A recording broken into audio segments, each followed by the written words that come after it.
Hello everyone. I recently just had the Father put something really heavy on my heart that I feel I need to share with you. A message that is not easy to deliver, and it's probably not going to be easy to hear for many of you. So I just pray that your heart is open to this and that you would test this and see whether it's in alignment with the Father's heart. When I arrived in the US from having been living in South Africa my entire life, I remember the first time I came, I looked around at the cities and I noticed something really strange. I saw that there were these fast food chains on just about every single corner of a city. Like, this was, for you guys who are Americans, this is normal because you grew up this way, for at least many of you. But for me, this is really strange. In South Africa, we definitely have our McDonald's and our KFC and a lot of our fast food chains are our own homegrown fast food chains as well, but not nearly as many. And the first thing I naturally thought to myself was, well, regarding these American chains that are so many, well, how do all of these places make their living? But it didn't take me long to realize, no, there are enough mouths to feed here. There are enough people who are going to give these places their business. And of course, we know that diet is a big problem in the US, and we know that obesity is a big problem in the US. Not only in the US, and certainly not true of all Americans, but it is an issue. And regarding this, the Father spoke to my heart, and he said, Petey, what you see in the physical is a reflection of what's happening in the spiritual.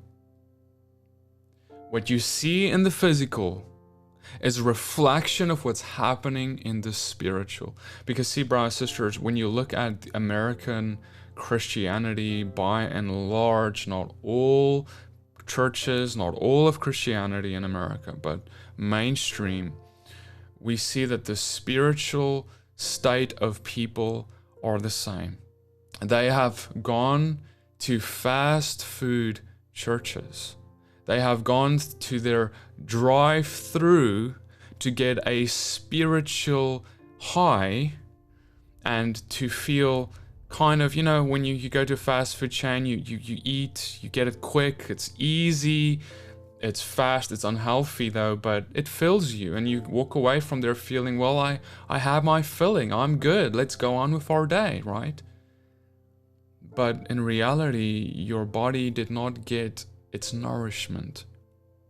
Even though you may feel kind of satisfied, there is a lack of true nourishment that in the moment is not evident, but over long periods of time of doing this, you grow unhealthy and sick, and you may even end up on a life support because of it.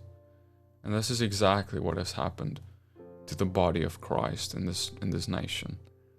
A church that, let me say it like this, a people that have been satisfied by fast food, spiritual food.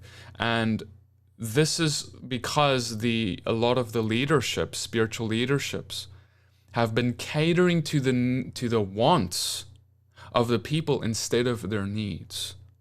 See, here's the reality, brothers and sisters. I'm a minister of the gospel. I know what people want and I know what people need. If I wanted to grow my church, if I wanted to grow my YouTube channel, if I wanted to grow my worship team, whatever I want to grow, that is a ministry, right, of whatever sort, all I need to do is know what you want and give you what you want, and you will show up like any fast food chain's customer because they're catering to their wants. But the reality is I know that what you want is very different from what you need. I know that I can either compromise what you need for what you want, or I can get you what you need, even if you don't feel like that's what you want, even if you don't feel like that's what's going to be most pleasurable for you to engage in. I still have a choice, because here's the reality, okay? In the body, we now, in the churches, we have motivational speeches, right? We have these short Joel Osteen type sermons that are very much catered to just tickle ears. There's not a lot of meat there. There's not a lot of deep nourishment of the word there. But there are these more like shallow teachings that are good for the beginning, perhaps, milk for any baby. But yet if you grow and grow, but you keep drinking milk and you never move on, that human being is malnourished. And so we see this, but then we have now this other movement that has come along, right? The what you want to call it, the whole Bible movement, this movement of believers who are saying we are tired of churches, the way they've been doing things. We want to do our own thing now. We're now going to be engaging in deep things, right? Deep Bible studies, deep studies of things we've never studied before, and praise God for a lot of that. Amen. And then we have, let me say it like this, we have fooled ourselves to think that we have now actually totally moved away from that fast food. And this is the part that may step on some of your toes. Here's the reality, brothers and sisters. We haven't really moved away from fast food. We've just changed the ingredients. What we have done is we have simply changed the content. Because here's the reality, just because something is new, just because something is different doesn't mean it's not fast food. In the past, right, it was, you may have gone to the motivational speeches at churches and felt like, well, yeah, that's nice, let's go home, that was good, we had our nourishment, we had our. Now it's, well, let me look at the next niche. Let me look at the next deep thing. And here's the thing. Let me look at the next Nephilim teaching. Let me look at the next end of times teaching. Let me look at the next teaching on this or that sensationalist topic. And look, I am not against talking about any of these things, just as much as I'm not against telling someone that, you know, they can be better in life and they need to pick themselves up by their bootstraps and work hard and that if they work hard they will reap the benefits of that. These things we say in motivational speeches, a lot of it, there's nothing wrong with it, right? There's nothing necessarily wrong with it, except that if that's all you eat, you're malnourished. And this is what's happened is we are attracted to all of these topics about whatever, right? And then we click on that, we go to that, we listen to that, and then we walk away and we say, yeah, I got my Bible for the day. But here's the deal. What the Bible teaches about certain topics in relation to others, there is a big difference. There are certain things that the scriptures and Yeshua, Jesus, spent time on, like 9 times more than other things. Some things are barely mentioned. Does it mean they're not important? It doesn't mean we shouldn't study them. It doesn't mean we shouldn't look at them. It's there, so it's valuable. However, if we see that, well, Jesus actually spoke about sin, repentance, what is sin, sexual immorality, the dangers of riches, greed, gossiping, going to brothers to make peace with them first before going to everyone else to gossip, anger, malice, jealousies, when he teaches about the consequences of sin, when he teaches about the Great Commission, going out and proclaiming the gospel and healing the sick and casting out demons, and when we see Apostle Paul teaching in detail about prophecy and speaking in tongues, words of knowledge, words of wisdom, we see in detail all of these other things being spoken of, but that's not the things you're listening to. That's not where you spend most of your time. Because what has happened is what James warns us about. In James chapter 3 verse 1, he says, and you know this, but I'm gonna read one of the verses that many of us don't know. He starts saying, not many of you should become teachers, my brothers, for you know that many who teach will be judged with greater strictness. We know that. We all stumble in many ways, and if anyone does not stumble in what he says, he is a perfect man. He is also able to bridle his whole body. Now listen to this. If we put bits into the mouths of horses so that they obey us, we will guard their whole bodies as well. You have been led by your mouths.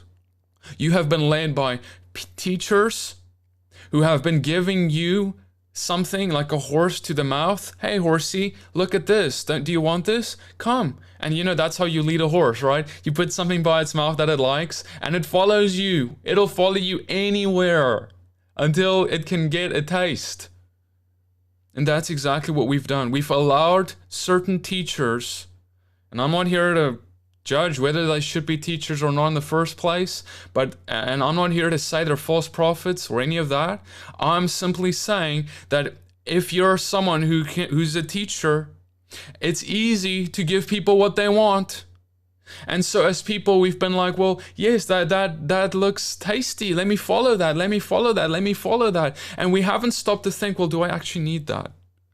Is that actually going to make me grow spiritually? Is that actually going to satisfy me before the Lord? And see, teachers, listen to me.